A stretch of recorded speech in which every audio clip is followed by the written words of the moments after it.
Hello, everybody, and welcome to the Jerick Show, the only show you need for your weekly dose of security views, news, and opinions. Let's get down.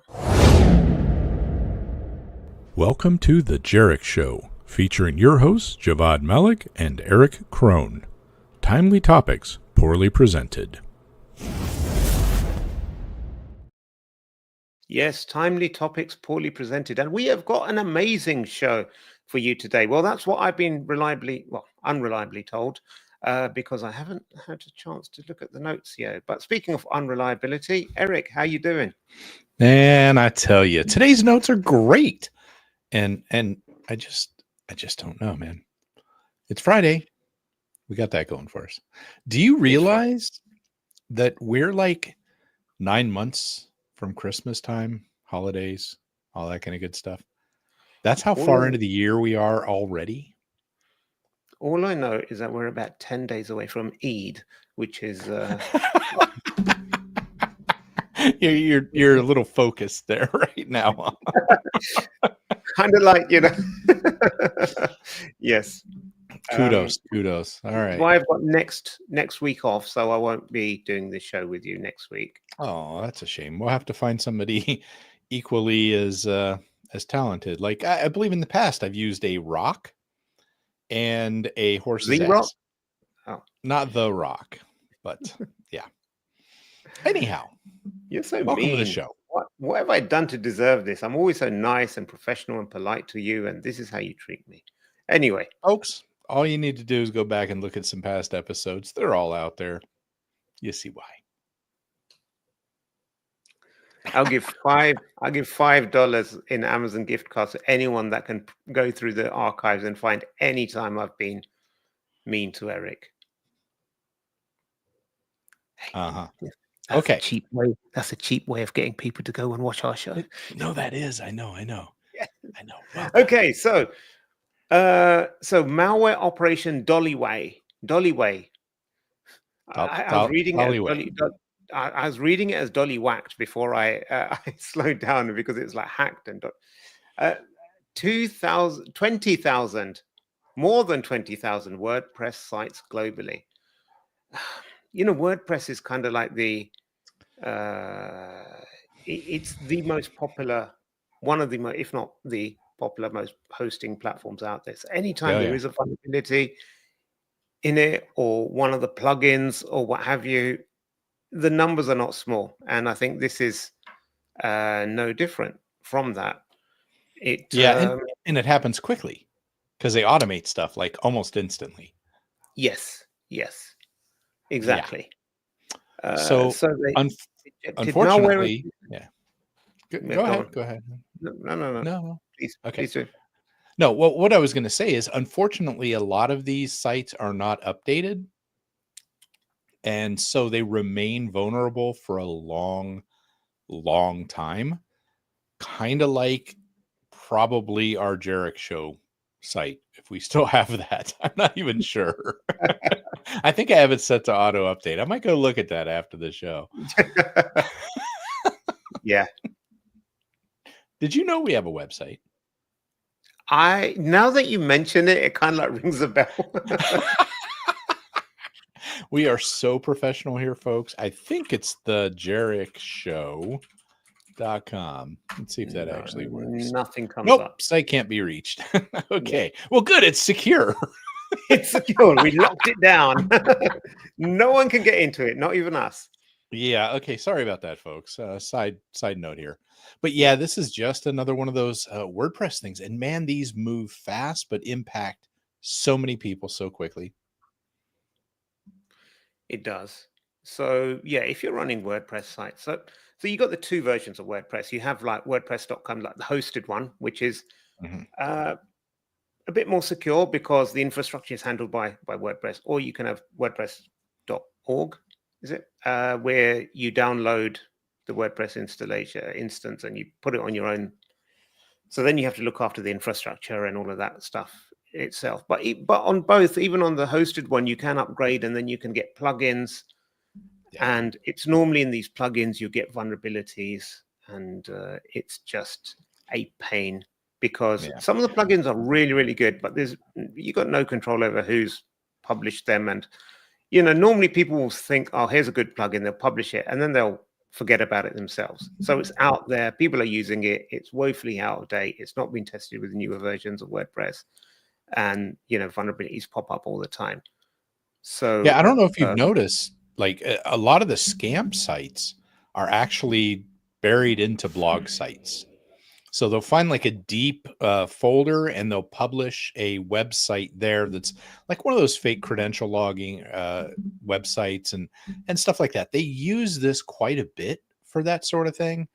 But the attacks against them are pretty cool. Like this one here, I think, yeah, it reinstalls itself every time a page is loaded. So if it disables security plugins, reinstalls itself, like this is pretty interesting how this kind of stuff works, and the amount of effort that they're using and putting forward towards taking over these sites. It's pretty impressive, actually. It is, and you know, like you said, it's a lot of it's just automated, so it just goes through really quickly. And you know, it's weird how little things connect together. So last week, my wife's phone got stolen. Oh yeah. She was just negligent. She just put it in the coat pocket outside so anyone could see it. So she was in a busy store and someone just swiped it from there. And the interesting thing is that a few days ago, I mean, she's got a new phone and, like, you know, the phone number's up and running. A few days ago, she got a text message from a US-based number saying, "Hi, this is," I can't remember whether they identified themselves as Apple or something, but they said, "We found your lost phone. You can find its location. Click here." And you go to the website, and it's not an Apple website. I can't remember the domain name, but it looks perfectly like iCloud, like you're logging into your iCloud account. Right. So it's just a credential harvesting site where, you know, they want you to log in so that they can then get access to your iCloud account and everything. So I guess the question there is, do they really know that her phone was stolen, or was it just luck that this landed then? I think there's somewhere in the process there's got to be a leak where the information is shared. It's either through the insurance company or when you phone up the mobile phone operator or whoever. There must be a leak. I don't think it's too much of a coincidence for it just to be a random thing like that, very specific. You know, my wife had her phone stolen one time. This was years ago when we were in Arizona. She was out fishing and she was with her dad. They were getting stuff ready. She had it like sitting on the tailgate of the truck, and some people walked by apparently and just kind of palmed it and took off with it. Now, at the time, we had Lookout, the software on the phone. It was an Android, and we were able to track it to their house. So it was kind of interesting because I was able to send messages to it and say, "We know you're at this address. We see it there. My wife is outside waiting for you to bring it out to her. We understand you probably just found it." And it was like, "Oh yeah. We found it on the side of the road and they brought it out and like dropped it off and then boom, scurried off again, you know." But the technology to find these things like that is actually pretty impressive. And it's kind of like, I got one around here. Yeah. I don't know. Do you have any air tags and things? I've not bought into air tags yet. No. Man, I love them. Well, do you use an iPhone? I don't recall. Not me. No, okay. I don't use that. I'm an Android. So, but you get the equivalent on the Androids as well. Yeah, I like them because I put them in my luggage and I know where that's going at. I can find things like that. I'm ready to go glue one to our remote for our fan downstairs at our house here because, you know, we're in the modern world where you can only push buttons on a remote to turn on and off your fan and lights. And yeah, we keep losing that. So they're really, really handy. And the ability to track this kind of stuff is pretty impressive these days.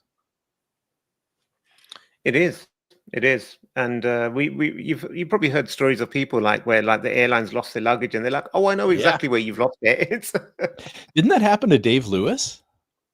I believe so. I think so. And he's like, "No, it's right over here." Yeah. Well, I don't know if you remember, it wasn't an AirTag, I don't think, but do you remember when Kevin Mitnick had like all of his gear stolen? He was on one of the trips to do one of his presentations. And, when he took stuff with him, it was like a ton of laptops and tablets and all kinds Yeah. of crazy stuff in there. And somebody grabbed it off the airplane and they tracked it to the person's house. Yeah. Location sensing on the kids' phones until he discovered VPNs. Now it looks like he's nice, Randy. Nice. Um, on our kids' phones, actually, and our kids are adult kids, and we have it too, but we use the Life 360 app. Mhm. And we find that they stalk us probably more than we stalk them. So they're like, hey, while you're at the store, and you're like, oh man, come on. Like, I'm sure they have alerts for when we hit the store or something. Like, hey, while you're there, you want to grab some ice cream or you want to grab some of this or that. It's kind of fun I how that know. works. But It's really weird. It's very convenient and it's very yeah, useful and it gives you peace of mind. But sometimes when stuff like that crops up, you're like, I really want to be left alone right now. I don't want this kind of invasion. I'll tell you right now that there have been times that we have shut off location to go out to dinner. So they're not like, hey, can you bring back a burrito from the Mexican food place? And we're like, we are. So we've done that before. I'm sure they've done it to us, but it is Yeah. good. My wife and my daughter are leaving tomorrow for a trip out to Arizona in the car.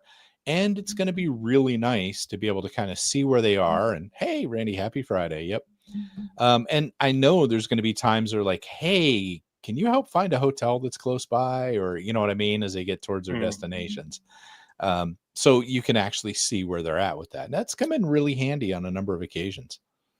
Yeah, yeah. And I know we're heading off on a segue now, Yeah, but it yeah, yeah. just the other day, I was going somewhere. I had to go to 2, 3 people's houses, like, and then I was like, how did I navigate before maps on the phone? It was just like Do using you the remember like MapQuest? yeah. Well, yeah. What was is that software? Was that Yeah, well, it software? was Or, a website, and you would print out like your directions, and it oh had the little right. map. No. So I remember No, before that we used to have like these big they call it the A to Z. I don't know whether what you A to Z, sure, sorry, in American, but it's like the Greater London A to Z, and it's basically you'd look up where it was. You'd go through the index on the back. You look up your road yeah, name, the postcode, and it say, okay, that's on page 142, quadrant these H6. coordinates. Yeah, And yeah, then you have to say, I want to go here. And then you have to follow a path or what have you. And it was just like, I remember my parents just arguing all the time in the car, like, you're holding the map the wrong way. Well, is yeah. it left or right here? Like, This young generation don't know about them books, but no, I no. used to fix cable TV stuff. We had over the air cable TV transmitters. Okay, it was like RF based. So I had to run all around town fixing this stuff as a service tech. And that's how I found my way around. You'd look up the address or the street name in the back. Yeah, like you Yeah. said. And then you'd find the block number and it would give you a coordinate.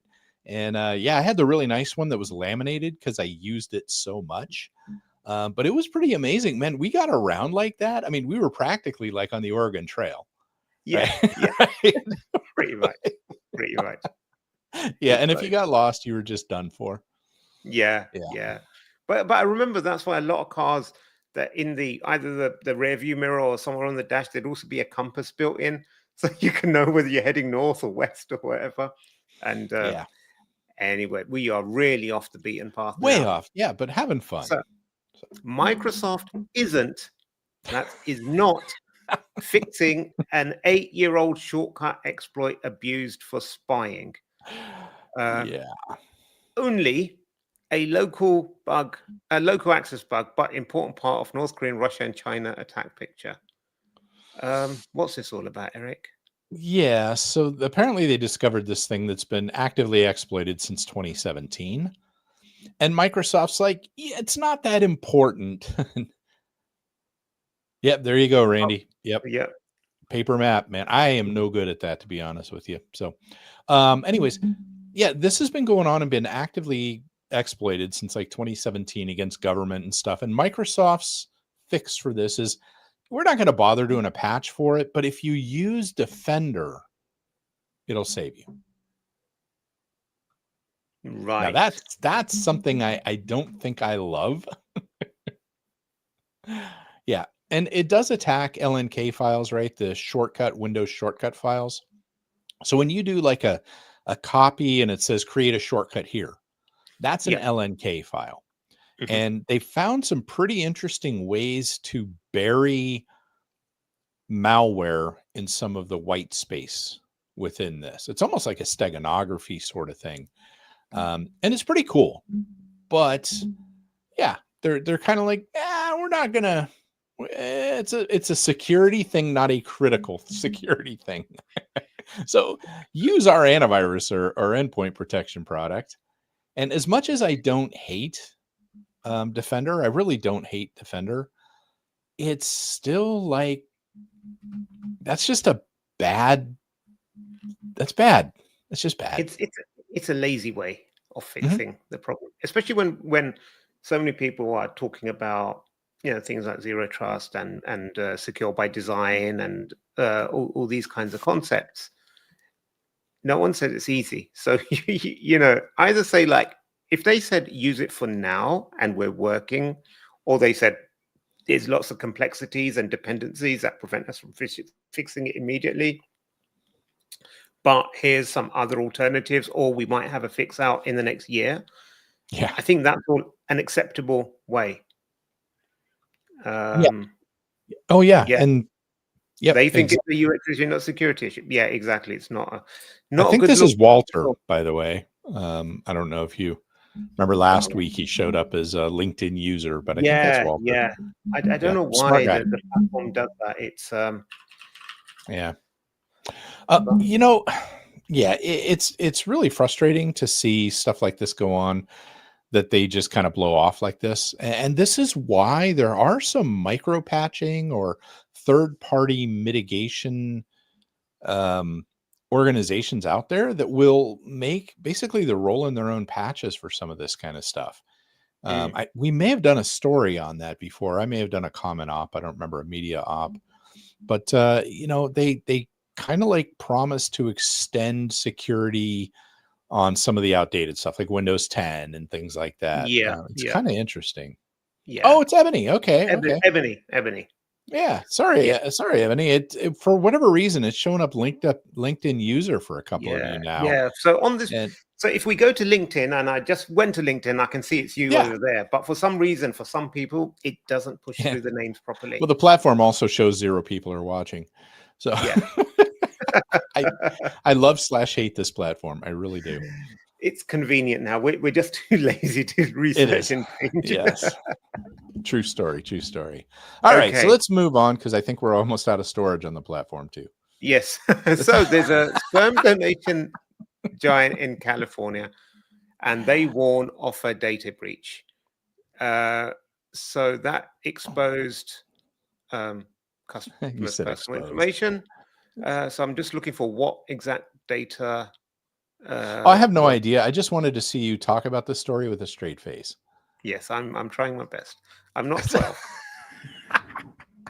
Well, you know what? Truth is, if you think about it, there are some long term issues with stuff like this in medical. Yeah. Okay. Um, what happens on occasion is kids who are part of one of these donor programs grow up and want to know who their parents are. And if that information becomes public, that can suddenly become an issue. Yeah. I've even heard stories not confirmed, but about demands for child support and stuff after whatever Wow. relationship they were in goes wrong, and all of a sudden the parents like, well, I got this from a donor, now I'm going to go back to the donor and try to demand some child support. So there's more to it when information like this gets put out there in the public. Like so many other data breaches, everyone focuses on social security numbers, credit card numbers, which are whatever these days, and information like that. But they don't think about how the long term impacts on stuff like this can really impact folks down the road 10 years, 15 years from now. Yeah. Yeah. And this just you mentioned that, and it reminds me of that. There was a documentary on Netflix, I think, something about the doctor with 100 kids or something. But he. Are you tapping your table, by the way? I was. I'm sorry. I'm thinking. Yeah. Yeah. Okay. It hurts. Or is that the clogs in your Yeah. in your brain? Skipping some teeth there. It's yeah. Yeah.